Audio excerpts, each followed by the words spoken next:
suspension des activités du PPRD sur l'ensemble du territoire national. Qu'en est-il 15 jours après? Pour le PPRD, ils se sentent dans l'obligation de reprendre leurs activités conformément à l'article 29 de la loi portant organisation et fonctionnement de partis politiques. Alors, ces sujets font objet de ces grands débats. Mesdames et messieurs, merci de choisir à travers le monde. Nous avons le plaisir de recevoir M. Agonès Kakoudji. Il est du mouvement révolutionnaire à qui nous disons bonsoir et bienvenue. Bonsoir, M. Christian. Je dis bonsoir au peuple congolais et tous ceux qui luttent pour la vraie indépendance de notre pays. Merci. En face de vous, Maître Saïdou Kitenge. Bonjour et bienvenue. Bonjour, monsieur le journaliste. Bonjour à Gonis, mon co-débatteur de ce soir. Et bonjour à tout le peuple congolais qui sont scotchés sur HK6 en train de nous suivre. Alors, le troisième invité, il s'avance. Il vient de signer son entrée. Il s'agit de Trésor. Il est cadre de l'UNAFEC. On précise que vous êtes aussi de l'UNAFEC. Je suis également cadre de l'UNAFEC. Trésor, bonjour et bienvenue. Bonjour, monsieur Christian. J'ai dit bonjour à tous les co-débatteurs. Sans oublier les présidents nationaux de l'UNAFEC, comme Balouangue Jean Ladislas, les remplaçants valables des Babakim Wakumaza Mémoire, et tous nos cadres. Là, je vois directement Eric Moutanda. Vous commencez déjà avec des Mambang au tout début de l'émission comme ça. Effectivement. Vous avez toute une liste. Bon, vous faites allégeance à votre hiérarchie. L'UNAFEC, vous devez comprendre que c'est une institution qui a plusieurs membres et vous devez comprendre que quand on parle du Grand Katanga, on ne peut pas oublier que l'UNAFEC, c'est ça même. Pourquoi ne saluez-vous pas Bibi Mouloko? Bon, nous, la puissance respecte la puissance. Vous devez comprendre que nous sommes dans l'idéologie des Babakim Wakumaza et on n'a pas besoin vraiment de faire une erreur dans tout ce qu'on est en train de faire parce que la politique s'appelle politique. Vous êtes devenus des adversaires politiques? Non, événement. Quand il s'agit de parler de l'UNAFEC, on voit que Umbalouangue Jean Ladislas. Aujourd'hui, même à la grande route, si vous posez la question de savoir qui est le président national de l'UNAFEC, on vous dira que Umbalouangue Jean Ladislas, même à un enfant de 6 ans. Est-ce pareil? Mais c'est pareil, là il n'y a pas de débat, il n'y a pas photo, c'est Umbalungangue. Quelle relation y a-t-il entre vous qui soutenez l'honorable Lungangue et ceux qui soutiennent Maman Bibi, l'honorable Bibi Mouloko? Nous l'avons dit plusieurs fois ici que l'UNAFEC est indivisible. Donc, ceux qui soutiennent... les violons se sont accordés. Et nous sommes là, vous êtes sans ignorer que c'est Jean Ladislas Umbalungangue qui a signé la charte de parti politique.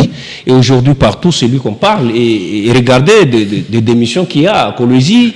C'est toute la fédération qui a démissionné à Kolwezi. Vous allez comprendre aujourd'hui que... Démissionné en faveur de... Ils ont démissionné parce qu'ils sont partis par le courant, ils se sont retrouvés de l'autre aile, comme vous le dites. Mais quand ils ont compris que la vraie UNAFEC repose sur les épaules de Jean Ladislas Umbalungangue, ils ont démissionné. Mais attendez, demain, vous allez, ceux qui sont à Lumbashi, la majorité vont démissionner. D'ailleurs, on nous appelle pour nous dire, ouvrez-nous des portes. Parce que chez nous sommes prêts pour les accueillir. Vous n'en faites pas trop, vous aussi. Non, nous vous disons vrai qu'ils viennent parce que c'est leur porte. Ils sont tous UNAFEC, mais le président, c'est Jean Ladislas Umbalungangue. C'est pas ça le sujet du jour. Mais Agonès, un mot par rapport à tout ce qui s'observe chez vos co-débatteurs sur ces plateaux, UNAFEC. C'est quoi l'observation que vous vous faites en tant que mouvement révolutionnaire? Moi, je suis un révolutionnaire. Et la révolution, c'est un profond problème de conscience. Je suis là pour parler du peuple congolais et non de partis politiques. Oui, mais vous êtes quand même révolutionnaire, vous le dites. Vous suivez à la loupe tout ce qui s'observe dans diverses formations politiques. Il n'est pas exclu que vous émettiez votre observation. Nous sommes dans un pays dit démocratique, chacun est libre de faire ce qu'il veut et nous sommes libres aussi de faire ce que nous voulons. Je n'ai pas à dire sur le parti politique. Vous évitez des ennuis? Pas les ennuis, je n'ai pas à dire sur le parti politique. Je suis là pour défendre le peuple congolais. C'est suffisant pour moi. Merci bien. Alors, PPRD, cette formation politique du sénateur à vie, Joseph Kabila Kabange, cette formation politique, disais-je, a été suspendue, ou ses activités suspendues sur l'ensemble du territoire national. Pour le PPRD, 15 jours après, ils se sentent dans l'obligation de reprendre leurs activités conformément aux dispositions de la loi qui régit les fonctionnements de partis politiques. Votre lecture? D'abord, c'est quelque chose qui s'est passé ici, à Lubumbashi, avec le parti politique UNAFEC. l'INAFEC a été bloqué ici quand le PPRD avait le pouvoir. Sur le siège de l'INAFEC, il y avait même des militaires qui dormaient là-bas. Donc vous voyez, dans cette vie, il y a ce qu'on appelle toujours les répercussions de ce qu'on fait. Quand on a le pouvoir, l'objectif du pouvoir, c'est de servir. Au-delà, ça devient inutile. Aujourd'hui, le PPRD se trouve dans la position où il est en train de payer ses erreurs. La loi, elle existe, mais la loi est interprétée par chacun selon sa compréhension. Le même PPRD était au pouvoir, il a interprété la loi selon sa compréhension. Et aujourd'hui, c'est M. Félix qui est le garant de la nation, il interprète la loi selon sa compréhension. Pourquoi l'assimilez-vous à toutes les décisions ou aux décisions qui sont prises par soit la justice ou le ministère de l'Intérieur? Ce n'est quand même pas le président de la République qui prend toutes ces mesures-là.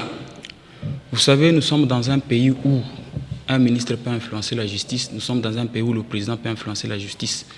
Ce n'est pas une nouvelle, nous le savons tous. Et quand quelque chose se passe... Non mais attention, la justice est indépendante. La justice est indépendante selon les textes écrits dans la Constitution. Mais dans ce qui se passe dans notre pays, on se rend compte que la justice est toujours instrumentalisée par quelqu'un quelque part. C'est la réalité. Et je n'ai pas peur de le dire. Et vous pensez que le PPRD serait en train de récolter le fruit auquel il devrait s'attendre? Au-delà de dire que le PPRD est en train de récolter ce fruit de ses erreurs, ça c'est du passé. Mais à ce qui concerne le présent, moi je pense que nous sommes dans un pays où nous avons beaucoup de problèmes pour le moment. La priorité, ce n'est pas mettre l'accent sur le parti politique et sur les personnes qui doivent être arrêtées, qui doivent changer de camp. C'est de nous mettre ensemble et de regarder en face ce que nous avons comme défi. Parce que déjà, quand vous regardez ce qui se passe au PPRD, on bloque les manifestations, on bloque la participation des réunions et tout ce que vous voyez. Vous voyez, les gens ont le choix. Parce qu'aujourd'hui, nous sommes en train de traiter le mouvement de rebelles, d'agression, de traîtres et tout ce que nous voulons. Mais il faut aussi comprendre, quand quelqu'un se trouve dans une situation où il n'est pas écouté, il ne peut pas s'exprimer, vous l'envoyez à outrepasser la loi. Moi, je pense que la loi ne peut pas être contre qu'un parti politique fonctionne normalement. Moi, je ne pense pas que la loi peut être contre cela. Le parti politique, on la registre. Il y a des documents qu'on donne pour vous donner les feux verts à œuvrer dans la quiétude. Alors, bien compris, Maître Saïdou Kitenge, visiblement, vous du pouvoir, vous faites tout pour étouffer l'opposition, les cas du PPRD, qui estime par rapport à l'article 29 de la loi portant fonctionnement de partis politiques que cette formation peut reprendre ses activités. Normalement d'ailleurs, sur l'ensemble du territoire national. J'aimerais rester scientifique. J'aimerais ici ne pas parler de la casquette de l'Union sacrée. Je vais parler en tant que scientifique. Nous revenons à la loi. Vous allez comprendre, ça commence quand? Ça commence quand il y a eu des rumeurs que Joseph Kabila est allé à Goma. En se réunissant, si vous prenez la loi 04/002 du 15 mars 2024 portant organisation et fonctionnement de partis politiques, je vais aller trop vite, nous prenons l'article 6, c'est à partir de l'article 6 où il y a eu, voilà, l'article 6 dit ceci, sous peine de dissolution, toute activité à caractère militaire, paramilitaire ou assimilée, sous quelque forme que ce soit, est strictement interdite aux partis politiques. Donc, le ministre de l'Intérieur s'est focalisé sur l'article 6 de la loi. Donc, le fait pour Joseph Kabila, ce sont des rumeurs, hein, je l'ai dit au subjonctif, le fait pour Joseph Kabila de se retrouver à Goma, comme ils ont prétendu. Vous l'avez vu, vous, à Goma? On ne l'a pas vu. Tout est rumeur. Parce que tout ça, c'est parti des rumeurs. C'est parti des rumeurs. Moi, personnellement, je ne l'ai pas vu à Goma. C'est parti des rumeurs. Alors, ils se sont dit, tant qu'il est parti, il est allé soutenir un mouvement insurrectionnel. Voilà pourquoi ils se sont référés sur l'article 6 pour suspendre les activités du PPRD. Alors, quand nous allons à l'article 29 évoqué par le PPRD, et là vous allez comprendre, je vais vous lire l'alinéa 1er ainsi que l'alinéa 3 de la même loi, vous allez comprendre. Donc, à l'alinéa premier, on dit « Lorsque l'activité d'un parti politique menace ou porte atteinte à l'unité et à l'indépendance nationale, à l'intégrité du territoire de la République, à la souveraineté de l'État congolais et à l'ordre institutionnel démocratique ou trouble gravement l'ordre public, l'autorité territoriale du ressort décide de la suspension immédiate des activités du parti incriminées dans sa juridiction par décision motivée pour une durée qui ne peut excéder 15 jours. Donc, voilà, vous allez comprendre ici. Et elle saisit sans délai l'officier du ministère public. Donc, le PPRD,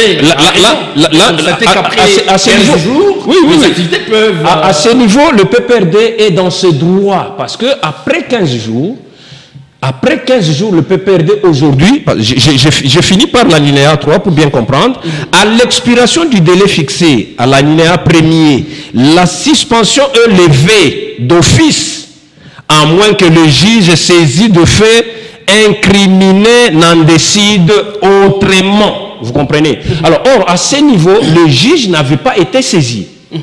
On a suspendu les activités du PPRD et ces activités sont restées comme ça. Donc, après les 15 jours de suspension, c'est automatique parce que la sanction s'élève d'office. Il n'y a personne, il n'y aura pas une lettre où on va dire nous avons levé. Non. Donc après l'expiration de ces 15 jours, la suspension tombe caduque. Et à ce niveau, c'est à l'autorité territoriale qui a pris la mesure de saisir l'officier du ministère public. Et cet officier du ministère public va saisir un juge qui va statuer. Et ici, pour statuer, il fallait que le juge donne une décision contraire. Ça veut dire proroger la décision ou encore annuler la décision. Tant qu'on n'a pas prolongé la décision, le PPRD est dans ses droits de reprendre ses activités. C'est ce que dit la loi. Alors, le PPRD, qui autrefois était reproché d'être de mèche avec le rebelle, à partir du moment où il n'y a pas une décision annonçant la prorogation de cette mesure-là, pensez-vous que ça ne représenterait pas un danger si et seulement si le PPRD serait impliqué de voir ses partis reprendre ses activités sur l'ensemble du territoire national?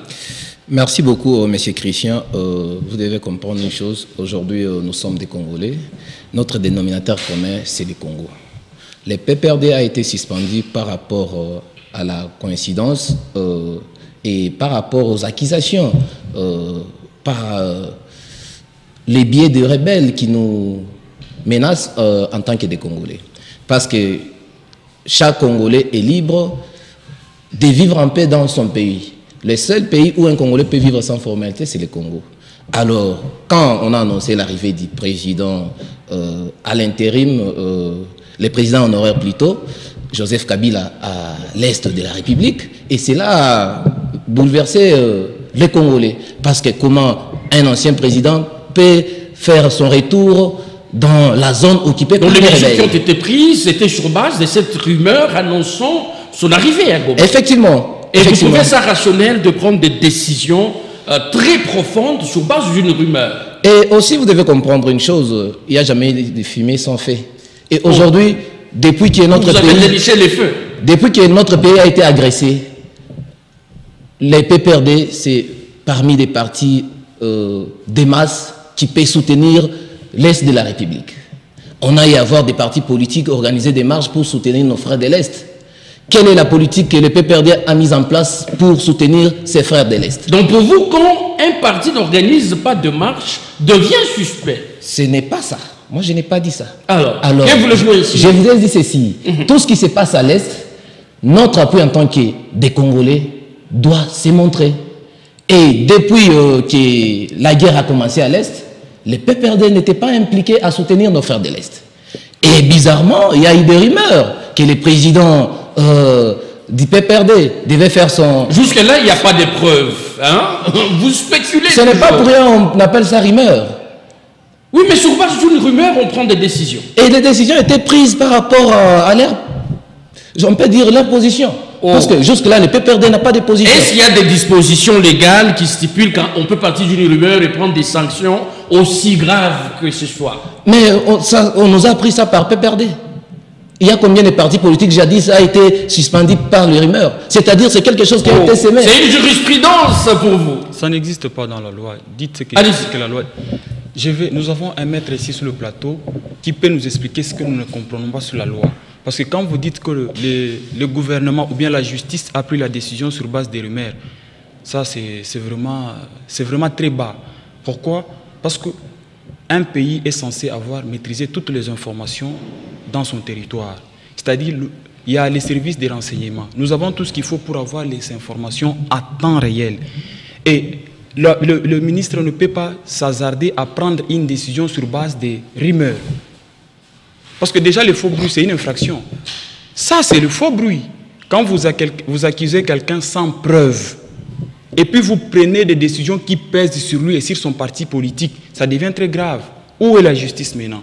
Mais quand vous dites qu'il y a des partis politiques qui ont manifesté pour soutenir les gens de l'Est, c'est une question que je vous... Vous, qu'est-ce que vous avez déjà fait pour soutenir les gens de l'Est?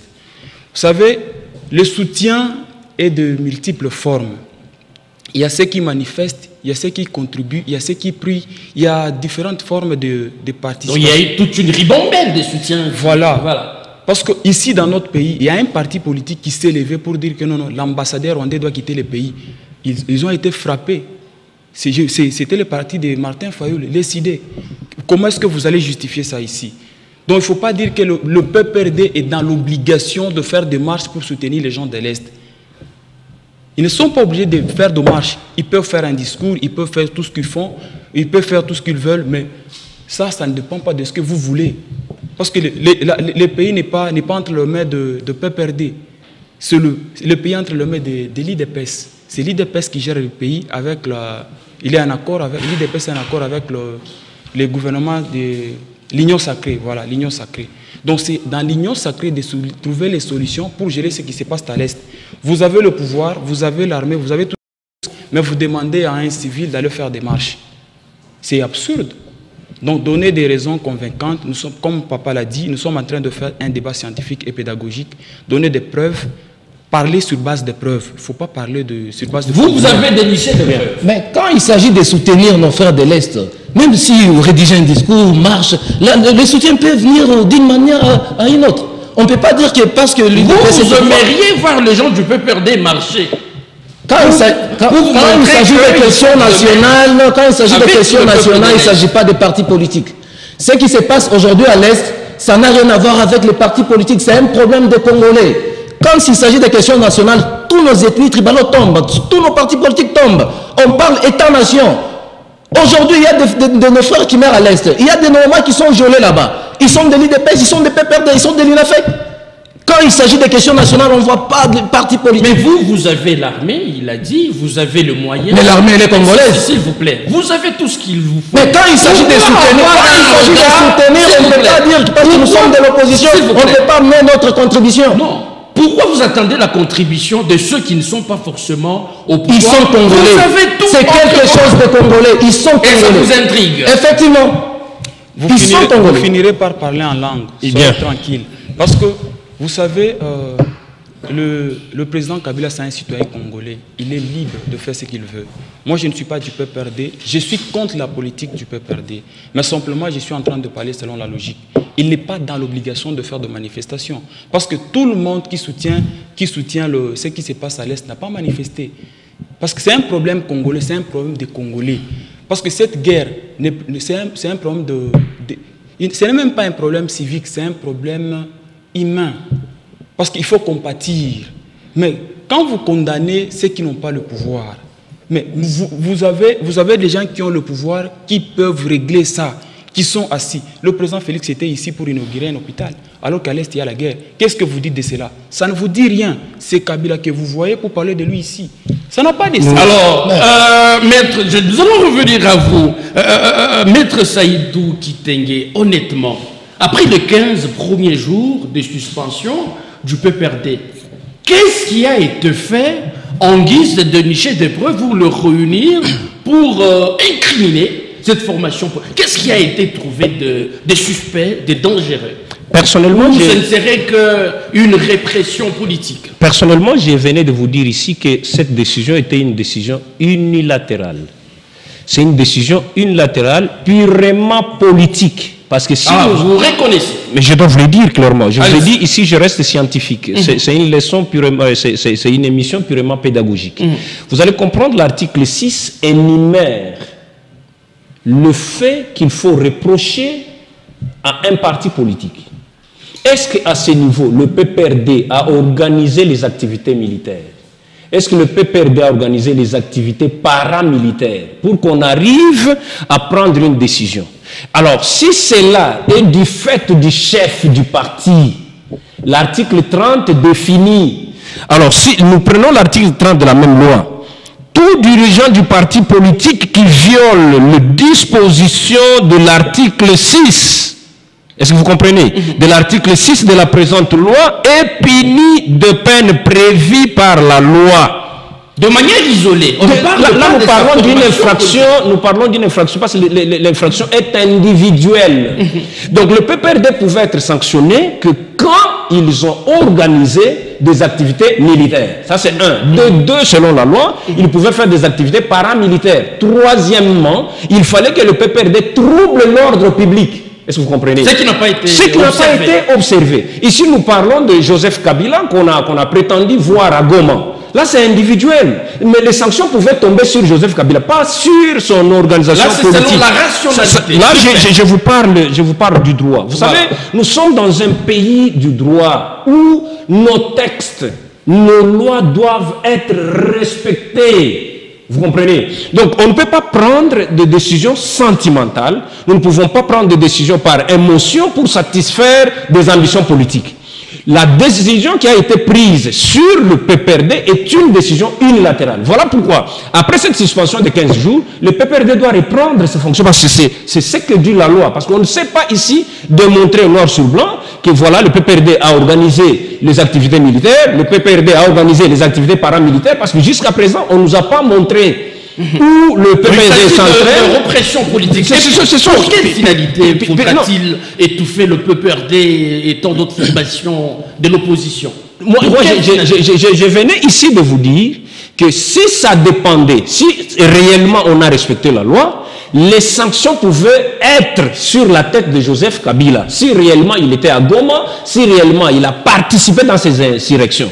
Pas au PPRD. Là, nous sommes allés au-delà de la loi. Au moins qu'il y ait une loi autre politique que celle que moi j'ai ici. Vous comprenez? Alors, ici, vous dire qu'il y a de l'acharnement sur des partis politiques, de l'opposition, tout ça, je ne sais pas les dire. Je ne sais pas vous confirmer. Vous les dites ici, vous référant. Je l'ai dit selon la loi. Vous avez de la réticence, monsieur, vous êtes en même temps politique. Non, je vous ai dit ici que je suis venu aujourd'hui dans ma casquette de scientifique. Voilà. Donc, c'est pourquoi je suis en train de révéler, parce que tous se reposent sur la même loi. Les PPRD parlent de l'article 29 et le ministre de l'Intérieur parle de l'article 6. Or, quand vous parlez de l'article 6, il faut avoir ces trois types de preuves dont je viens de vous parler ici. Troubler l'ordre public, organiser les activités militaires ou paramilitaires. Ou par contre, sur toute l'étendue de la République, nous n'avons pas vu où le PPRD a organisé ces activités. Nonobstant, certains membres du PPRD, parce qu'il y a certains, comme Henri Magie, des gens comme ça, qui ont adhéré. Bon, ça, c'est individuel. Il n'y a pas que ceux du PPRD. Non, il n'y a pas. Non. Bon, moi, je cite, je prends un cas par exemple. Voilà. Et à ce niveau, on allait se référer à l'article 30. Les sanctions doivent venir ici individuellement. On ne pouvait pas sanctionner de manière collégiale. Oui, on ne pouvait pas suspendre le PPRD sur base de rumeurs et sur base de l'appartenance de son président national. Non, on allait sanctionner le président national du PPRD, pas le PPRD. Ça, c'est selon la loi. Comment vous réagissez? On allait sanctionner le chef et non pas l'organisation. Bon, le PPRD, ce n'est pas vraiment un mouvement insurrectionnel ou bien une milice. Le PPRD, c'est un parti politique légal. Alors, ce qui se passe avec le, entre parenthèses, leader du PPRD, qui s'allie avec nos ennemis, qui est l'AFC 1-23 et les Rwanda, nous donne aussi des pistes de sanctionner le PPRD. Alors, on ne peut pas sanctionner comme si on était dans un poulailler. Notre pays, on a des lois. On devait se référer. Mais n'avez-vous pas violé ces lois auxquelles vous faites allusion? Mais les sanctions sont individuelles. Là, si vient rappeler Maître Saïdou sur ces plateaux. Vous devez comprendre une chose. Aujourd'hui, ce qui se passe au Congo, tout est politisé. Oh! Tout est politisé au Congo. Là, vous aujourd'hui, on doit, vous ne reconnaissez pas l'indépendance. On doit être clair même dans des petites choses. Allez-y. La justice au Congo est pour les faibles. Les plus forts, ils s'en foutent de la justice. Ah bon? Alors on ne peut pas accepter cette injustice. Et aujourd'hui, on doit vivre en paix. On a besoin aujourd'hui d'amener le Congo au bon port. Lumumba nous a laissé une histoire. Kasavubu nous a laissé une histoire. Aujourd'hui, à notre génération, on laissera quelle histoire à nos enfants? Une histoire de la haine, une histoire basée sur le tribalisme, ou bien commencer à condamner... Et à qui attribuez-vous ces responsabilités-là? Tout cela revient au peuple congolais. Non, mais... Parce que le peuple congolais n'est pas organisé. Le peuple congolais ne gère pas de manière... Bon, le problème au Congo, être un politicien, ce n'est pas être toujours de la majorité ou soit de l'opposition. Chaque Congolais peut jouer le rôle de bon politicien. Aujourd'hui, on peut toutefois laisser les Congos aux politiciens et ça nous pousse dans la fosse au lion.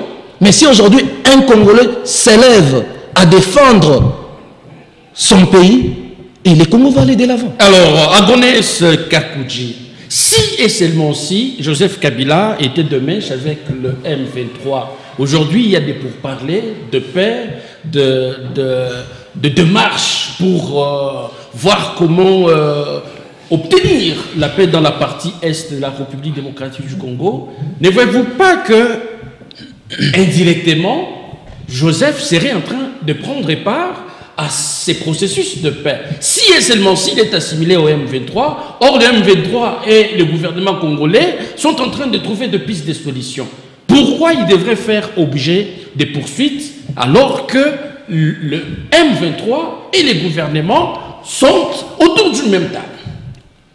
Je me sens mal à l'aise à répondre à cette question qui s'y pose, que M. Kabila soit allié avec le M23. Parce que ça, c'est être dans le vide politique. Je ne saurais pas faire une analyse sur le vide sans argument, sans preuve. Mais au-delà nous nous en tenons à ce que pense le ministère de l'Intérieur, la justice, qui incrimine Joseph Kabila d'être de mèche. Alors partons de cette réalité-là. Or, le M23 et les gouvernements en train de trouver de pistes de solutions. Donc, Joseph Kabila serait en train de participer à l'aboutissement de ces solutions-là. Le seul responsable dans cette histoire, dans les processus de la paix, c'est le gouvernement congolais. Parce que nous étions ici, avec Maître Saïdou et les autres, en train de débattre sur la solution par rapport à ce qui se passe à l'Est. Il y avait Yela Senko, il y avait l'SCC, et puis il y avait le président de l'Angola, qui jouait l'intermédiaire pour trouver la solution pacifique. Il y avait l'EAC, Comité de l'Afrique de l'Est. Tout ça s'est bafoué. Aujourd'hui, il se retrouve aux États-Unis, à Washington, pour le dit traité de paix. Pourquoi à Washington? Alors que la méthode était prise ici en Afrique, à l'africaine, trouver des solutions à l'africaine. Pourquoi saboter tout ça et se retrouver à Washington? Donc il y a plusieurs voies qui sont déclenchées au nom de la paix. Moi, c'est de cette façon que je réfléchis. Parce que nous avons eu des gens qui nous ont proposé des solutions. Nous avons entamé des mesures pour trouver des solutions. Mais c'est à Washington où ils se sont trouvés avec le ministre des Affaires étrangères rwandais, avec un ministre d'État américain et avec notre ministre en train de négocier. Ce n'est même pas un traité de paix, c'est un traité commercial. Parce que la paix ne se négocie pas de cette façon. Pourquoi se retrouver là-bas? Vous allez comprendre ici que, donc là-bas, il y a des gens qui allument le feu. Quand le feu aggrave, ils viennent en aide pour prendre et récupérer quelque chose. Aujourd'hui, nous sommes dans une position de faiblesse. Je l'avais dit ici, parce que nous ne nous sommes pas défendus comme un État. Nous ne nous sommes pas défendus comme un pays. Nous avons été lâches. Ça, il faut le reconnaître. Notre peuple a failli à sa mission. Parce que l'indépendance d'un pays, c'est quelque chose qui se défend chaque jour et à tout prix. Pourquoi nous ne sommes pas capables de défendre notre pays? Sommes-nous des lâches? Et les gens qui meurent à l'Est là ne sont pas humains? Ils sont humains. Pourquoi nous sommes là à accuser tout le monde sans accuser le gouvernement qui est censé prendre des mesures? Nous accusons tout le monde sauf le gouvernement. Moi, je pense que c'est la responsabilité du gouvernement congolais, c'est la responsabilité du président, c'est la responsabilité de ministre de gérer cette situation. Est-ce que déjà nous sommes affaiblis à l'Est? La sécurité là-bas n'est pas vraiment au rendez-vous. Et quand vous signez les accords avec un pays qui vous oblige à signer les accords, qu'est-ce qui prouve qu'après une année, après 5 mois, après une année, après 2 ans, ces pays-là vont respecter ce que vous êtes en train de signer comme accord. Rien. Donc nous sommes en train de faire ce qu'on appelle... nous sommes en train de faire le même chose pour produire le même résultat. Ça ne va rien apporter. Et après-demain, nous allons nous retrouver dans la même situation. Et moi, je pense que je garde la foi. Parce que nous sommes dans un pays indépendant. Bien que l'indépendance n'est pas complète. Ici, si nous sommes arrivés à ces situations, c'est parce que nous avons 3 types de peuples. Ici au Congo, il y a les traîtres qui sont ici. Tout ce qu'ils font, ils voient l'argent et trahissent. Même si 1000 personnes tombent aujourd'hui, lui, il a quelque chose, il est satisfait. Il y a les raisonnés. Les raisonnés, c'est la catégorie des personnes qui savent ce qui se passe, qui savent ce qu'il faut faire, mais qui s'abstiennent, qui ont peur de la vérité, qui ont peur d'affronter. Il y a les passionnés. Dans les passionnés, c'est là où nous trouvons les révolutionnaires. Les gens qui savent ce qui se passe, qui savent leur sort. Si je me lève aujourd'hui, je dis, je prends les responsabilités comme un citoyen, je serai par exemple en prison demain, on va me tuer peut-être plus tard, mais ils ont le courage de lutter jusqu'au bout. Et vous faites partie de ces révolutionnaires-là? Moi, je ne peux pas me citer, je suis en train de faire une analyse. D'accord, allez-y, sentez-vous en sécurité. Voilà, merci. Vous voyez, il y a des passionnés, les gens qui se disent... J'ai appris récemment qu'en passant, c'est une parenthèse, que Marley vous a été arrêté. Vous voyez, quand il y a des gens qui disent la vérité, on peut tuer un homme, on ne peut pas tuer ses idées. Quand vous avez quelqu'un qui dit ce qui est faux, on n'a pas besoin forcément de l'arrêter. Dites ce qui est vrai, c'est simple. C'est ça la démocratie. La démocratie, c'est la même règle pour tout le monde. Ce n'est pas seulement les lois, la constitution, les articles.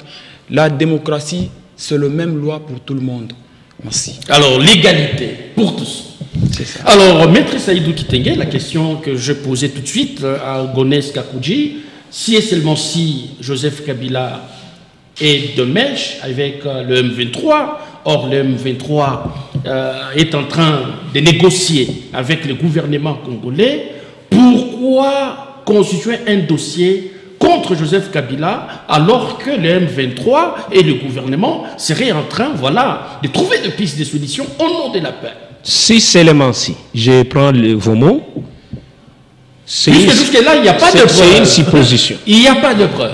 Allez. Si seulement si Joseph Kabila était de mèche avec le M23 et qu'aujourd'hui le gouvernement négocie avec le M23, il doit être blanchi. Alors, s'il ne l'est pas avec le M23, je reviens sur nos lois.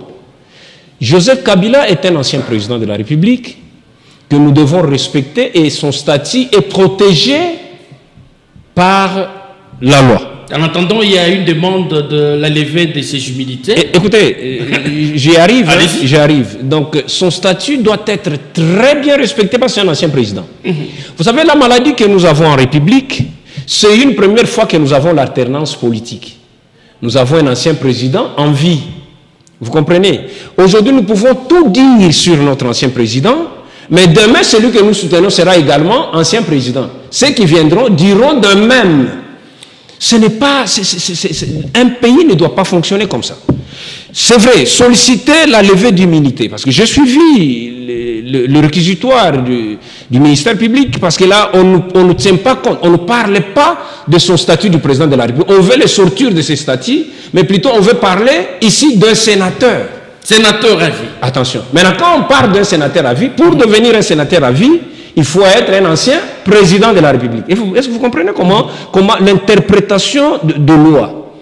Donc, il est sénateur à vie parce qu'il est un ancien président de la République. Or, il y a une loi qui protège un ancien président de la République. Ici, qu'est-ce qu'on dit? Il ne peut jamais faire l'objet de poursuites. Ça, c'est la loi. Il y a des restrictions à observer. Mais oui, j'ai suivi Eliezer Ntamboué proposer une loi modifiant cette loi. Vous comprenez, ça, c'est son du théâtre, mon frère. Nous sommes dans un état de droit où le respect des principes est de rigueur. Mais si Joseph Kabila est un humain, est un Congolais, s'il commet une infraction, mais c'est à la justice congolaise de prouver les traits de culpabilité. Ce n'est pas seulement venir nous dire que nous l'avons vu, nous l'avons vu, nous l'avons vu. Non. Est-ce que vous comprenez ça? Il est notre ancien président de la République, nous lui devons du respect. Vous ne trouverez jamais les Français faire ce que nous faisons et jamais les Zambiens qui sont à nos côtés faire ce que nous faisons aujourd'hui.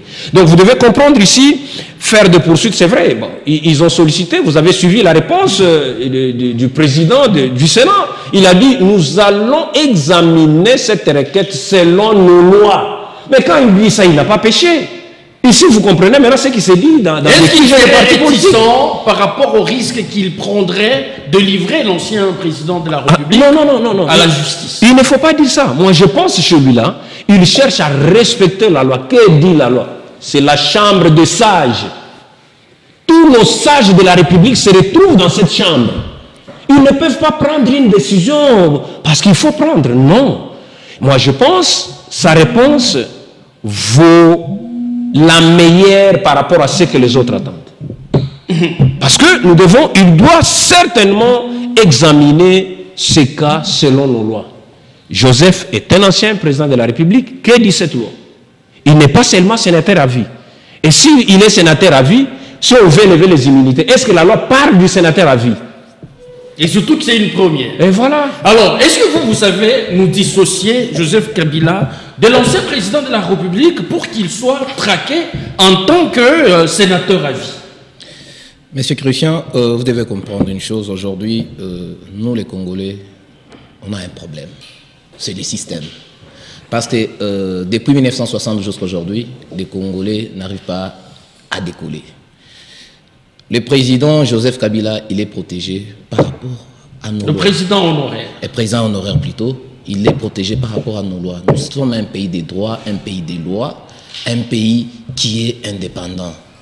Et regardez ce qui se passe aujourd'hui. Le gouvernement est en train de négocier avec la M23. C'est pour trouver la paix, que la paix règne. C'est ça même notre objectif, c'est ça même notre cheval de bataille. Un Congolais doit se sentir à l'aise dans son pays. Un Congolais ne peut pas vivre comme s'il était étranger dans son pays. Et il y a beaucoup d'accords qui ont été signés, il y a beaucoup de négociations depuis qu'on a commencé à signer des accords, depuis qu'on a commencé à appeler nos pays voisins, même aller à Washington pour trouver une solution. Jusque-là, les Congolais agonisent toujours. Le problème des Congolais, c'est les Congolais eux-mêmes. Aujourd'hui, on ne peut pas accuser le gouvernement, on ne peut pas accuser l'ancien président de la République. Il a fait sa part et aujourd'hui, on doit voir la continuité. Qui doit être accusé, puisque vous estimez qu'on ne peut pas accuser l'ancien président, on ne peut pas accuser les gouvernements, mais on accuse qui finalement? Le peuple? Les traîtres de la République. Parce qu'aujourd'hui, vous devez comprendre que c'est lui qui trahit son peuple, c'est les Congolais lui-même. Qui est ce Congolais-là qui a trahi? Ces Congolais-là qui est dans le populisme. Parce qu'aujourd'hui, je peux vous donner l'exemple, si vous arrivez en France, un Français dit Marseille, il est fier d'être Français.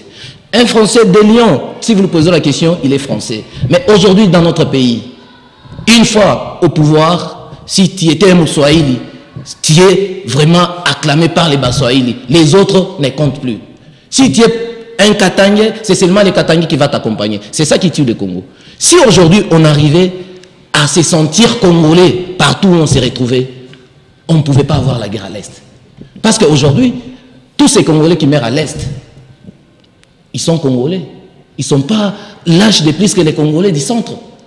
Les Congolais de chez nous ici. Alors, aujourd'hui, avec le système qui est en place, d'acclamer pour se partager les gâteaux et laisser des autres qui agonisent, c'est ce qui tue le Congo. Parce que je peux vous dire, vous fustigez. Et ça, moi, je peux vous dire aujourd'hui, si nous, les Congolais, en âme et conscience, on se mettait autour de notre table Congo, on ne peut pas aller à Luanda, on ne peut pas aller à Nairobi. Parce que nous sommes un pays indépendant, nous sommes sur la liste des pays indépendants. On ne peut pas aujourd'hui accepter un autre pays vient nous donner des injonctions, soit des démarches à suivre. On a la capacité de le faire.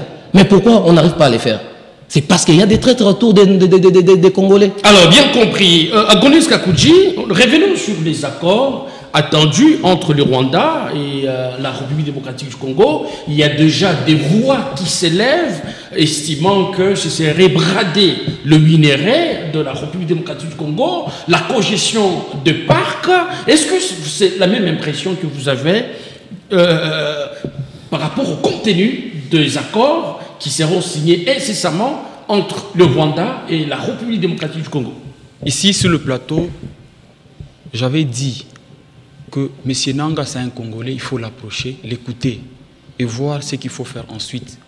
Nous étions traités de traîtres ici, qui tuaient des AFC et tout ça. Et aujourd'hui, nous sommes en train de constater que le même gouvernement qui était contre ce processus se précipite pour aller signer ces accords. Vous allez constater que, M. Christian, cet accord-là n'est pas sûr. C'est fragiliser beaucoup plus. Avez-vous l'idée sur les contenus de ces 10 accords? Il n'y a pas de négociation entre un faible et un fort. Parce que le Rwanda... Qui est fort et qui est faible? Le Rwanda est en position de force parce qu'il occupe notre territoire. Et quand le Rwanda vient parler d'accord, il y a quelque chose à imposer. Et ça, ce n'est pas bien pour notre pays. Ça aura des répercussions plus tard. Le mieux à faire, nous l'avions dit ici, parce que la guerre, c'est une étape de la vie. La guerre, ce n'est pas une finalité. Le Rwanda peut décider de nous agresser aujourd'hui. Moi, je pense que nous allons nous développer, nous allons être forts, nous allons résister. Et le petit Rwanda ne va rien faire dans le futur. Le mieux à faire, c'est de poser des bonnes bases. Ne pas brader nos minéraux, ne pas brader ce que nous avons comme intégrité, parce que nous avons besoin d'une paix temporaire. La paix, nous devons la chercher d'une manière définitive. Parce que, d'abord, quand vous constatez que sur l'accord, il y a l'Amérique qui est au milieu là, ça devient suspect parce que l'Amérique, depuis le départ, c'est un État voyou. Oh, État voyou. C'est un État voyou. Que voulez-vous dire? En quoi c'est voyou? Quand je parle de ces choses, je suis en colère, M. Christian. Oui. Parce que j'ai une colère douce. Allez-y, quand même. Je suis en train de faire beaucoup d'efforts pour maîtriser, peser mes mots. Je suis très en colère. Parce que nous aimons très bien notre pays. Nous aimons très bien notre Congo. Personne, nous portons tous le même sang, le sang congolais. Je ne peux pas voir quelqu'un, on coupe la tête, et puis je suis là, je suis content parce qu'il y a quelqu'un qui me parle d'accord quelque part là-bas. Lui, ses enfants sont en sécurité, il mange tranquillement, il ne perd rien. Tout ce que nous devons constater dans cet accord est que le grand perdant dans cette affaire, c'est le peuple congolais. Et je pense que le peuple congolais, où qu'il se trouve, il doit prendre ses responsabilités. Ce n'est pas au nom de... Parce que l'État congolais a déjà instauré la peur en nous. Tu te dis, une fois que je lève ma voix, je serai traqué. Une fois que je me décide de me révolter, je serai traqué. Nous devons être à mesure de nous révolter. Même si 1000 personnes tombent demain, d'autres s'élèvent. C'est de cette manière que nous allons trouver une paix définitive. On ne peut pas négocier avec des États qui viennent pour nous détruire. D'accord, quand vous lisez la Charte des Nations Unies, dans le préambule, vous allez constater qu'il est écrit que si un État agresse un autre État membre des Nations Unies, cette question-là sera traitée aux Nations Unies. Mais l'affaire de la RDC est oubliée. Pourquoi? Parce que vous allez constater qu'il y a des gens qui allument le feu et puis après, ils viennent pour récupérer ensuite des gains. Être responsable, qu'est-ce que moi je veux avoir, qu'est-ce que moi je veux avoir. Et au finish, celui qui perd, c'est le peuple. Merci. Alors, Maître Saïdou, oui. Est-ce qu'on peut dire que c'est un réveil tardif à partir du moment où la RDC s'est dit prête de négocier avec l'ennemi, on doit le dire sincèrement, l'agresseur qui est le Rwanda? Pourquoi ne l'avoir pas envisagé si tôt avant qu'il y ait tant de victimes dans la partie est de la République démocratique du Congo? Le président de la République a refusé de négocier avec le M23, qui lui-même a traité de pantin. Mais dans tous ses discours, il disait il veut négocier avec le Rwanda en face, lui poser la question qu'est-ce que le Rwanda en veut à son peuple. Attention, j'aimerais revenir sur les accords. Il y a la déclaration de principe signée à Doha. Déclaration de principe, nous sommes là. Aujourd'hui, c'est le Rwanda qui gagne. C'est le Rwanda qui gagne. Vous savez pourquoi le Rwanda gagne? Les États-Unis ayant compris qu'ils ont soutenu le Rwanda pendant longtemps, sous pression diplomatique de la RDC, ils ont pris des sanctions qui n'ont jamais été appliquées. Dans ce principe, la première des choses, dans ces accords-là, la première des choses, c'est chercher à lever les sanctions qui pèsent sur le Rwanda. Ça, c'est un. Deux, nos minéraux qui seront exploités ici seront exploités au Congo et ça doit transiter par le Rwanda pour être transformé et aller le vendre ailleurs. Qui gagne? C'est le Rwanda qui gagne à ce niveau.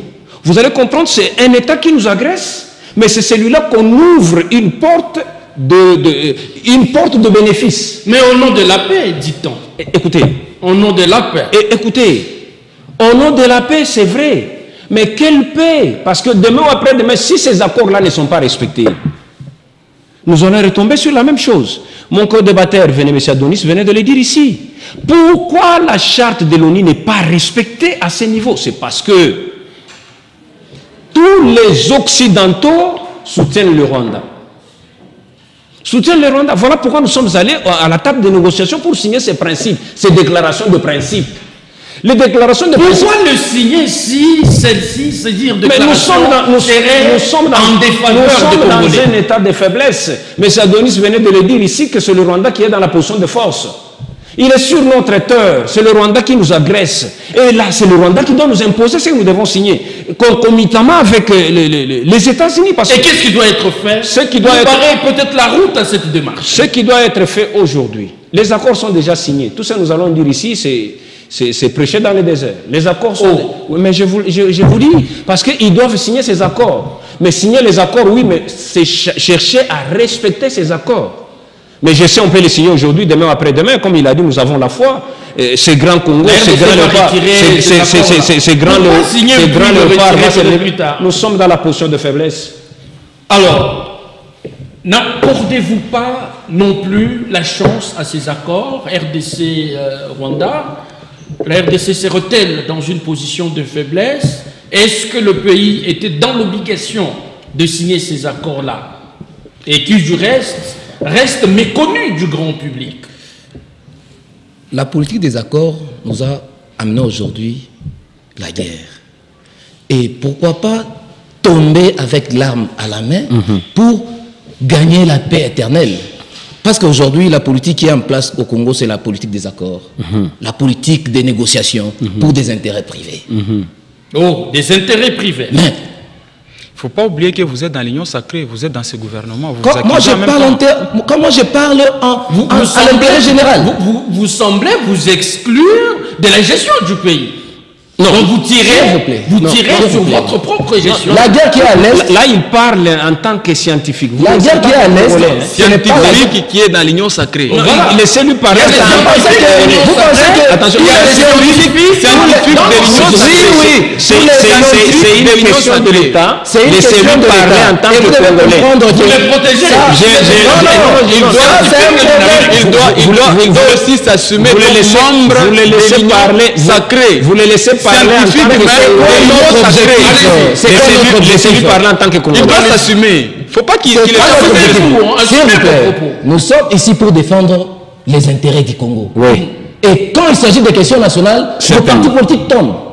Je ne suis pas ici en tant qu'union sacrée, je suis en tant qu'un peuple congolais, un politicien qui laisse jamais... Mais il constate que la gestion du pays... Oui, effectivement. Non. Aujourd'hui, moi, je ne peux pas me permettre de venir ici pour sacrifier la génération, pour sacrifier mes frères congolais. Jamais. Moi, je ne suis pas quelqu'un de l'union sacrée qui laisse son cerveau au lit. Je suis ici pour trouver la paix et pour que les Congos décollent. Je ne peux pas venir aujourd'hui pour commencer à défendre les histoires à dormir debout. Non. Notre co-débatteur, il était clair. Pourquoi aujourd'hui la charte des Nations Unies n'arrive pas à trouver des solutions? Est-ce que vous, à votre niveau, vous avez déjà pris possession du contenu de ces accords-là? Mais si aujourd'hui le président de la République qui est venu au pouvoir sans verser les sangs, il est en train de s'époumoner pour trouver des solutions, c'est pas parce qu'elle est de l'Union sacrée, parce que c'est une institution, parce que c'est le président de la République, c'est le président de tout le monde. Il aurait fallu sensibiliser la population sur les contenus des accords et solliciter peut-être l'aval de cette même population-là. Les moments peut-être très mal choisis, parce qu'il y a aujourd'hui des Congolais qui refusent de s'allier au gouvernement, qui préfèrent rester dans leur coin et voir les Congolais agoniser. On ne peut pas. Alors, nous allons chuter avec vous. On ne peut pas sensibiliser un peuple affamé, qu'on a affamé. Et puis, vous avez commencé l'histoire des rames pour prendre notre argent. Et puis, vous nous demandez de lutter pour ce qui se passe. Lutter pour qui? Pour quel intérêt? L'argent des rames, on prenait seulement aux gens de l'opposition? À tout le monde. Alors, et pourquoi pas tout le monde peut aussi contribuer pour le développement du Congo, qu'il soit de l'opposition. Une contribution obligatoire. Effectivement. Et vous trouvez ça normal? Moi, je pense que... En un mot? Oui. Nous allons nous en sortir, j'ai la foi. Et c'est un problème collectif. Nous devons tous nous mettre ensemble. Merci bien. Nous n'avons malheureusement plus le temps à Gonès Kakoudji. On rappelle que vous êtes du mouvement révolutionnaire. Merci d'être venu. Merci, M. Christian. Trésor Ilunga, cadre UNAFEC, merci d'être venu. Merci beaucoup.